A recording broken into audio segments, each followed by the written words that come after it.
Being liked has never been simpler to accomplish. Just download a graphic, place it on footage of yourself, upload that to YouTube, and watch the adoration pour in. But flashy red buttons aren't the only way to do this. We deserve something new. I'm going to use all my years of motion design experience to craft the perfect YouTube like and subscribe graphic, and create multiple options using different approaches. The typical impulse is to be subtle with the request, even subconscious. But I want to do the opposite. I'm going to try to make it memorable and weird.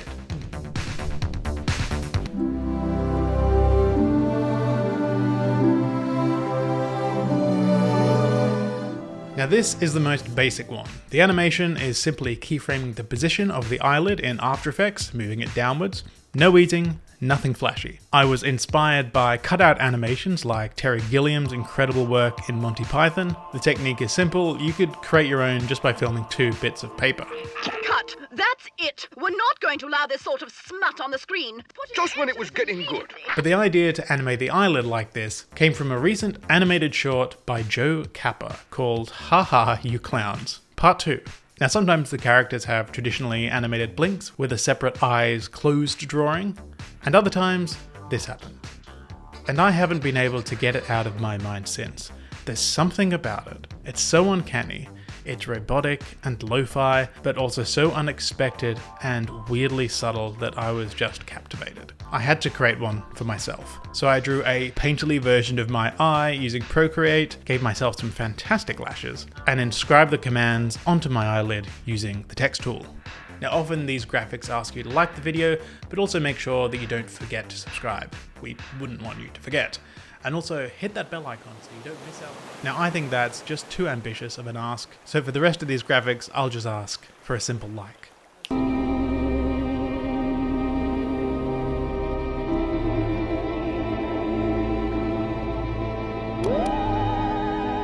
And here's another concept using that same animation technique.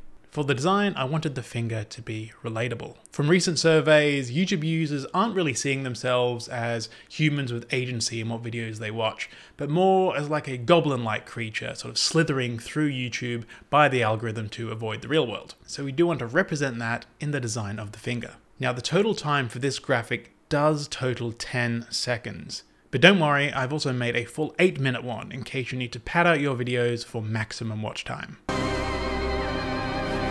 But of course, this slow graphic approach might not suit your content. You might make fast-paced content. And like your videos, you want your graphics to surprise and delight the audience. Scaring Mexican mom with giant spider.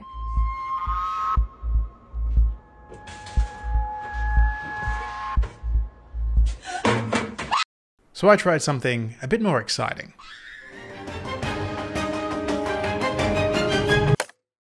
For this one, I wanted to make it thrilling. I started animating this frame by frame in CaliPeg on the iPad, and I wanted to surprise and delight the audience by having the finger explode. The finger and the button is exploding to make pressing the button appear both satisfying and dangerous. Pushing buttons, pressing things is an indisputable human urge, for better or worse. We're fighting that instinct every second of our lives. So doesn't that look like a satisfying squish? We want the audience to believe that they could have that same satisfaction by clicking the like button themselves. But we don't want the result to feel boring. We want them not to know what's going to happen next. Will their finger explode when they hit the like button? We want them to feel the adrenaline, feel alive, make them feel anything at all. Now this was all cleaned up in After Effects using shape layers. However, I did make the grave error of not creating a style frame in full color before animating this one. And to be honest, I thought I could come up with something that was good while I was animating it, but I couldn't. So my attempt to capture attention with a fast, exciting animation remained sadly unfinished. But another way we can keep the audience's attention is with music.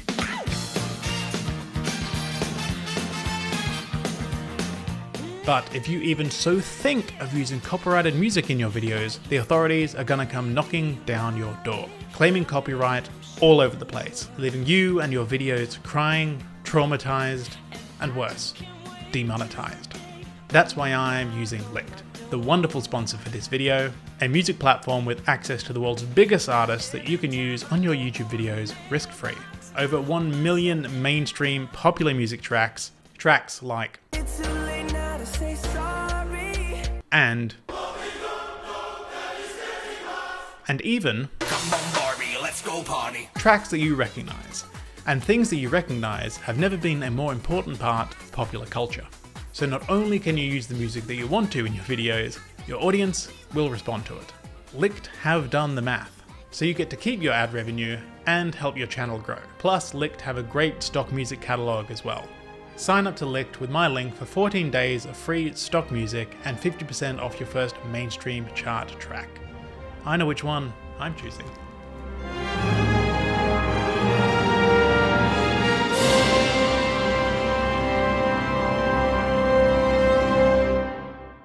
For my last version, I wanted to explore a common trope in current like and subscribe graphics, which is to mimic the YouTube interface as close as possible.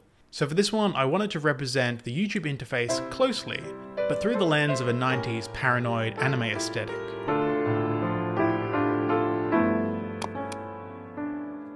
The main work to get this anime style was in the design. I was inspired heavily from a few sequences in Neon Genesis Evangelion. I find myself enthralled with their color palettes and stillness of some of the shots, holding on shots for extended periods of time, long enough for you to notice the artwork. And it's a risk. It risks taking you away from the immersion of the story, but for the reward of drawing you in to engage further with the visual elements of the storytelling, how the story is presented visually, and then purely to the ideas themselves.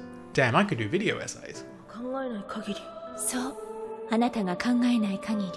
So I eyedrop some colors directly from these two stills because I am always fascinated by their color choices. They are so far away from what I would choose on my own. These milky green, grays and purples are objectively hideous, and I think they look great.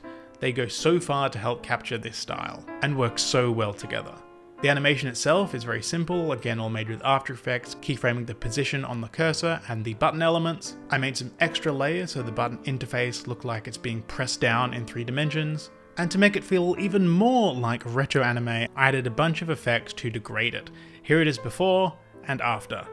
The first effect that I applied that I was pretty proud of was to give the illusion of extra light catching the edges of the buttons.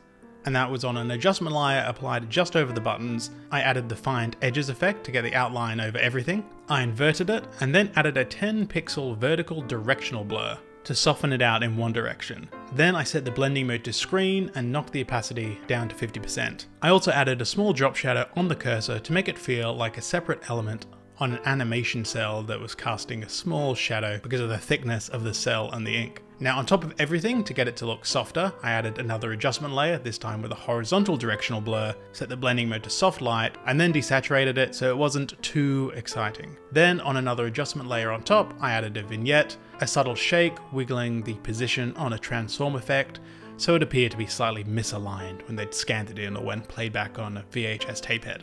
Then a 2 pixel Gaussian blur on top of everything for more softening, an animated film grain with noise HLS auto, and finally a posterized time taking it down to 12 frames per second. I also tried animating the cursor dissolving into nothing, animating that frame by frame. I was happy with the animation itself, but in this context I thought it was just too distracting. Far too exciting for what's meant to be a somber, introspective animation, requesting you to like the video.